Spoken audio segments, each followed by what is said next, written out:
Egg, I dreamed since I was old. There are so many dreams in A Song of Ice and Fire. Prophetic dreams, dragon dreams, weirwood dreams, fever dreams, wolf dreams, green dreams. There's just so many dreams. I want to dissect several dreams, root and stem, within A Song of Ice and Fire.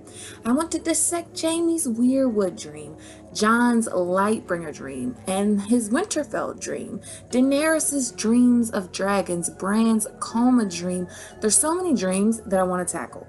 However, before we can truly dissect the dreams of any character, we need to understand how dreams work in the A Song of Ice and Fire universe, or at least we need to try to understand this.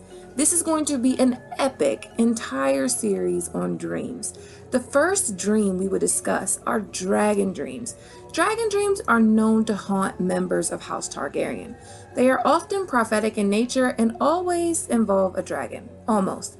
Daenerys' storyline is littered with prophetic dreams of dragons. She dreams of Drogon twice before she hatches dragons, and she has an enormous Wake the Dragon dream. Although I'm not sure if that is a dragon dream, because during this dream she has a fever and she thinks of it as a fever dream. I previously went over some of the details of these dreams in an awesome podcast with LML and Quinn, and I'll link that at the top so you can check those out. Or maybe I'll just give my individual thoughts on those dreams in a Daenerys dreams video. But many other Targaryens have had dragon dreams or prophetic dreams as well. Daenerys the Dreamer had prophetic dreams. She is most known for the dream that she had 12 years before the Doom came to Valyria. She had a powerful prophetic dream that Valyria would be destroyed. Due to this dream, her father relocated his family to Dragonstone, and the Targaryens became the last of the Dragon Lords of Valyria. In the Tales of Dunk and Egg, we also learn of other people that have had dragon dreams. Daeron Targaryen, the brother of Egg, often dreamed of dragons.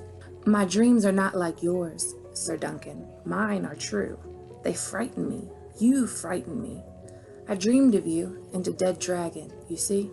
A great beast, huge with wings so large they could cover this meadow. It had fallen on top of you, but you were alive, and the dragon was dead." This dream was actually the death of Prince Baelor Breakspear at the tourney of Ashford. Prince Baelor Breakspear represented the dragon in this dream. This dream came true. Egg also says that his brother Daeron dreamed that dragons would return. "Someday the dragons will return. My brother Daeron's dreamed of it, and King Aerys read it in a prophecy. Maybe it will be my egg that hatches. That would be splendid." We know the dragons did return. Daenerys hatched them after she had prophetic dragon dreams. Daemon Blackfyre also had dragon dreams. He dreamt a dragon's egg would hatch at White Walls, and he also dreamt of Dunk in the white cloak of the King's Guard. "I dreamed that you were all in white from head to heel, with a long pale cloak flowing from those broad shoulders. You are a white sword, sir, a sworn brother of the King's Guard, the greatest knight in all the 7 kingdoms, and you lived for no other purpose but to guard and serve and please your king." Maester Aemon also had dragon dreams. "I see them in my dreams, Sam. I see a red star bleeding in the sky. I still remember red. I see their shadows on the snow, hear the crack of leathern wings, feel their hot breath. My brothers dreamed of dragons too, and their dreams killed them, every one." Maester Aemon had 3 brothers, Aerion, Aegon, and Daemon, and 2 sisters, Rhae and Daella. Daemon died of the pox he allegedly caught from a whore. Aerion died from drinking wildfire. Somehow it had gotten his head that drinking wildfire would transform him into a dragon.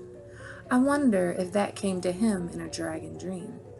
And last but not least, Aegon died at Summerhall. So Maester Aemon says dragon dreams killed all of his brothers. Daeron was a drunkard. His dreams scared him and caused him to become an alcoholic. Hauntings of dragon dreams caused him to drink himself into an early grave. The same can be said for Aegon Brightflame. Somehow he believed that drinking wildfire would transform him into a dragon. And I believe it was a dream that convinced him of this. Aegon died at Summerhall, no doubt while trying to hatch a dragon, trying to bring back dragons with some kind of sorcery. But why? Why did these dreams come to all of the sons of Maekar Targaryen? Where do dragon dreams come from? Are they from R'hllor, the Lord of Light? That seems very unlikely. The Lord of Light works with fire and flames that form visions. Dreams, they are something else entirely. Melisandre calls dreams whispers from the enemy. She had no time for sleep, with the weight of the world upon her shoulders. And she feared to dream. Sleep is a little death. Dreams the whispering of the other, who would drag us all into his eternal night. Dreams the whispering of the other.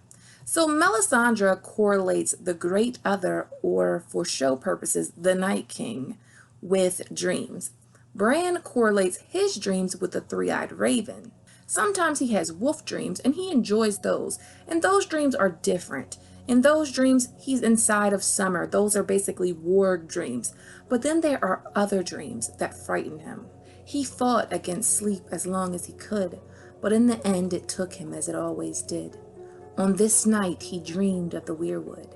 It was looking at him with deep red eyes, calling to him with its twisted wooden mouth, and from its pale branches the three-eyed crow came flapping and pecking at his face and crying his name in a voice as sharp as swords. The old gods, the three-eyed ravens, the children, the green seers, the others, the weirwoods, they are known to operate through dreams. This just doesn't come from Melisandre, and it just doesn't come from Bran. But Thoros of Myr also says something similar about the ghost of Highheart. Your brother may be gone, said Thoros, your mother as well. I did not see them in the flames. This wedding the old one spoke of, a wedding on the twins. She has her own ways of knowing things, that one. The weirwoods whisper in her ears when she sleeps. The ghost of Highheart has dreams. These dreams are indeed prophetic in nature. The old gods stir and will not let me sleep, she heard the woman say. I dreamt I saw a shadow with a burning heart butchering a golden stag. All of her prophetic dreams that she relayed to the Brotherhood all later came true.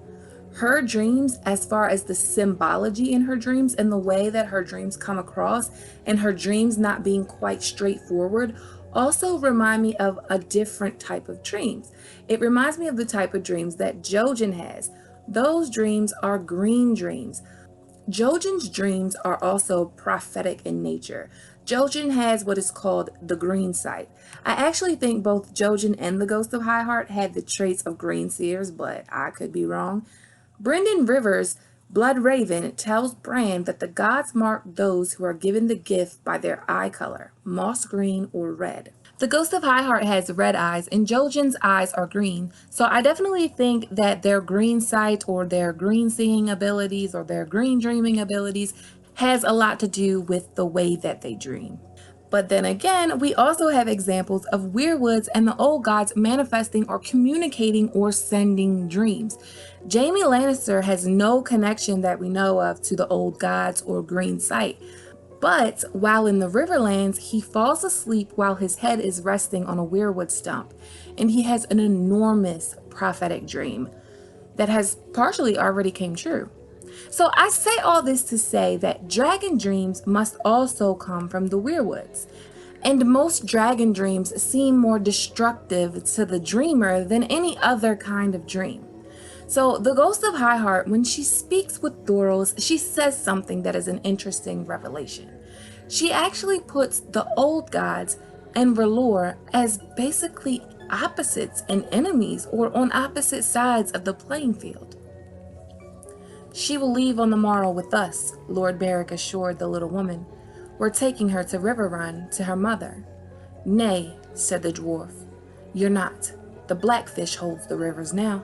If it's the mother you want, seek her at the twins, for there's to be a wedding, she cackled again. Look in your fires, pink priest, and you will see. Not now, though. Not here. You'll see nothing here. This place belongs to the old gods still. They linger here as I do, shrunken and feeble, but not yet dead. Nor do they love the flames, for the oak recalls the acorn dreams the oak, the stump lives in them both, and they remember when the first men came with fire in their fists. The old gods don't love the flame. That's the first clue to why dragon dreams oft end in doom. And if we want proof of this, we need to look no further than the children of Maekar Targaryen and Summerhall. But even more so, we need to look at the ghost of Highheart and her role in all of this. The ghost of Highheart is the same woods witch that came to court with Jenny of Oldstones. Jenny of Oldstones was a common girl from the Riverlands that married the Prince of Dragonflies, Duncan Targaryen. Prince Duncan was the son of Aegon Targaryen, better known as Egg. Sir Barristan Selmy tells Daenerys that Jenny of Oldstones told Prince Jaehaerys that the prince who was promised would come from the line of his daughter Rhaella and his son Aerys. Because of her prophecy, Jaehaerys forced them to marry, even though they didn't like each other. This marriage would result in 3 children, Rhaegar, Viserys, and Daenerys. The first of their children was Rhaegar Targaryen. Rhaegar was born at Summerhall amid salt and smoke, but let's look into Summerhall a little bit more. Now, the thing about Summerhall is no one really knows what happened, but there are tales of sorcery, prophecy, and dragon dreams. King Aegon V, Aegon the Unlikely, Aegon from the Tales of Dunk and Egg, was intent on House Targaryen being restored to its former glory and gaining the one thing that made their house great: dragons. He became consumed with it. Aegon wasn't a mad king, he was actually quite the opposite. For Egg to be consumed with dragons and intent on hatching dragons is actually really odd, which means there had to be some kind of outside influence. We know for a fact that the ghost of Highheart influenced the marriage of Aerys and Rhaella, but did she also influence dreams of dragons? Or could it have been someone or something else? The first thing we need to do is look at how the 4th son of a 4th son became king. Maekar Targaryen was the 4th son of Daeron the Good. He was the youngest of Baelor, Aerys, and Rhaegal. Baelor's death came about at the Ashford tourney. This was foreseen in a dream, although in the dream Baelor was a dragon. Aerys ascended the throne after Daeron the Good's death. Rhaegal died after choking on lamprey pie. Aerys then acknowledged Rhaegal's only son, Aelor, as his heir, but the young prince died during a mishap. Aerys' 3rd heir was Aelor's sister's wife, Aelora. Aelora, mad with grief following her brother's death, committed suicide. After that, Aerys had no choice but to recognize his 4th and last heir to the throne, his youngest brother, Maekar Targaryen. A lot of people had really suspect weird deaths in order for Maekar to take the throne, but that's neither here nor there. So when Aerys died in 221 AC, Maekar succeeded him. Maekar ruled for several years before dying in battle, and then came the Great Council. So after Maekar's death, Lord Bloodraven, Hand of the King, to Maekar, called a Great Council, and this council would decide who would take the throne. Aerion Brightflame had already died about 1 year prior from drinking wildfire. Daeron was dying or had already died from a sexually transmitted pox. Aemon was a maester of the Citadel. The throne was offered to Aemon, but he did refuse it, and then the throne passed to Aegon. It was actually Brendan Rivers who got Aegon elected. Bloodraven got Egg elected. During the Great Council, Bloodraven promised Aenys Blackfyre safe passage to court in order to put in his claim peacefully for the throne. Aenys came to King's Landing to put in his claim, and Bloodraven killed him.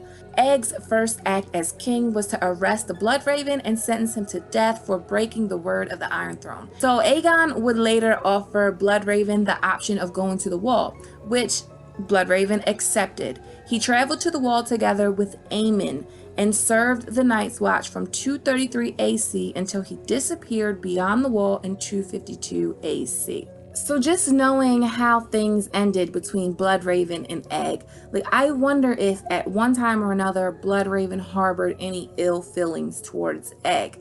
I'm sure he never thought Egg would force him to take the black. He was Egg's uncle, and Brendan's mother was a Blackwood, just as Egg's wife was a Blackwood. Plus, Bloodraven was a great bastard, but he always stayed true to House Targaryen. So Bloodraven goes missing in 252 AC. 7 years later, Summerhall happens.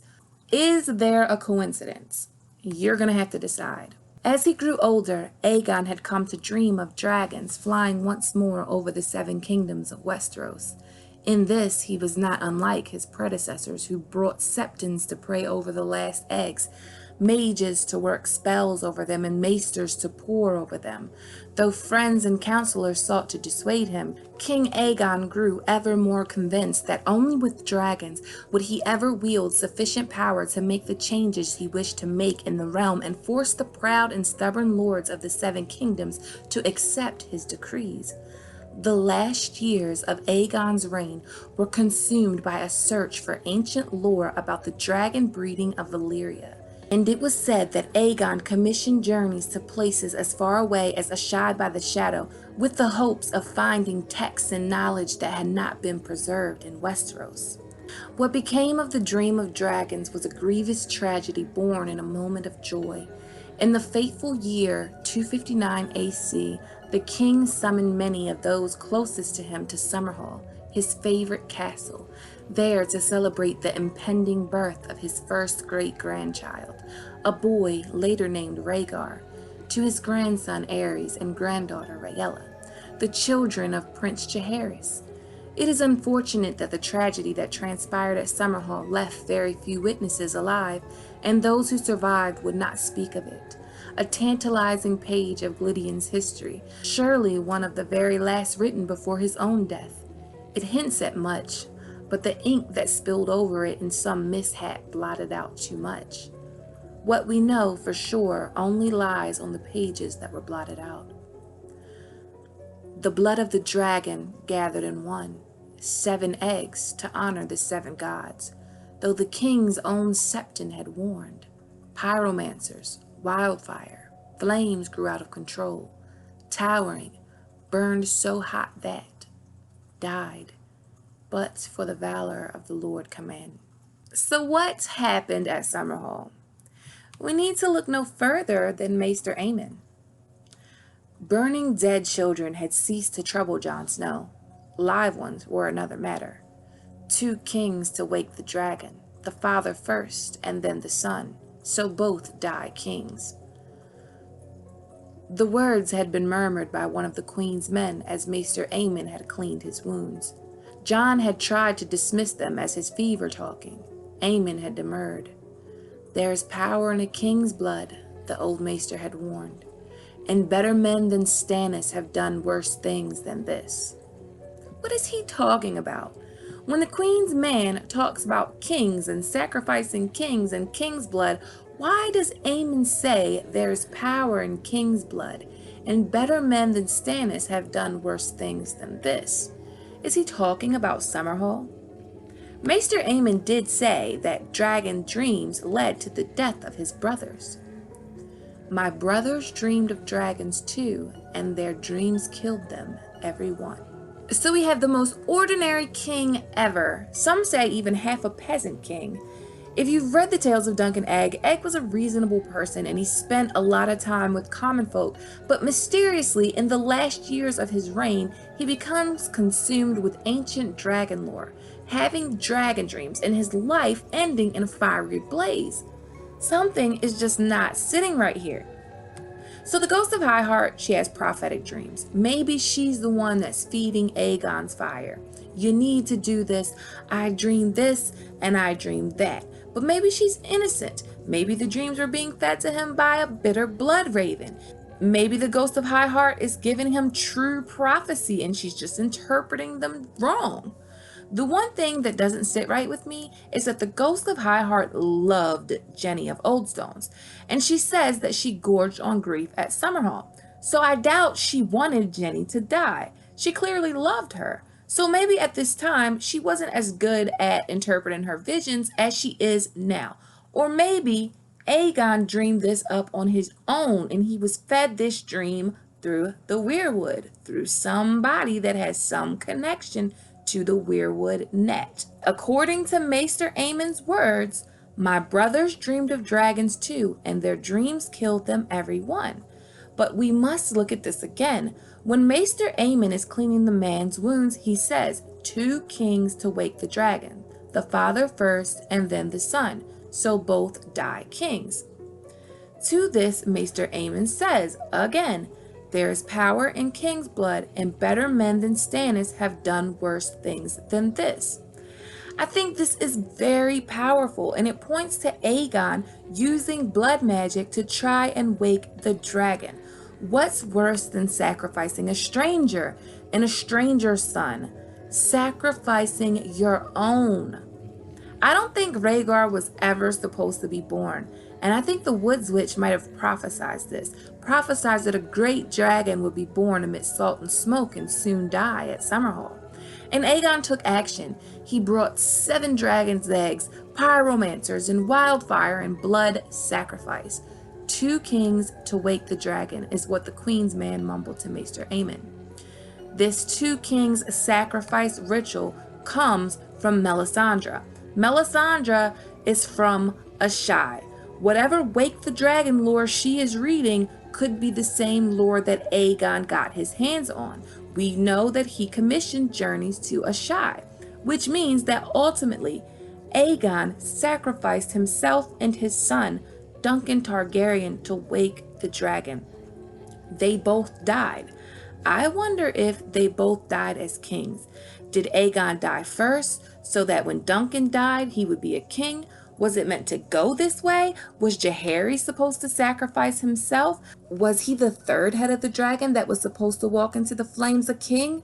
Was he just like too craven to do it? Or was it Rhaegar who was supposed to be sacrificed? Rhaegar and Aerys perhaps, maybe even Jaehaerys too. These are things that we just don't know. But what we do know is that dreams can be influenced by the old gods, and dreams must be interpreted carefully. They almost never are literal. And we also know that the old gods have no love for fire, and they could have influenced the dragon dreams in effort to cause the destruction of House Targaryen, which again raises suspicion at the ghost of Highheart and the relationship that I think that she had with Rhaegar Targaryen after Summerhall. From Barristan Selmy, there is another very interesting quote, and I want to know what you make of this. Viserys has spoken of Rhaegar's birth only once. Perhaps the tale saddened him too much. It was the shadow of Summerhall that haunted him, was it not? Yes, and yet Summerhall was the place the prince loved best.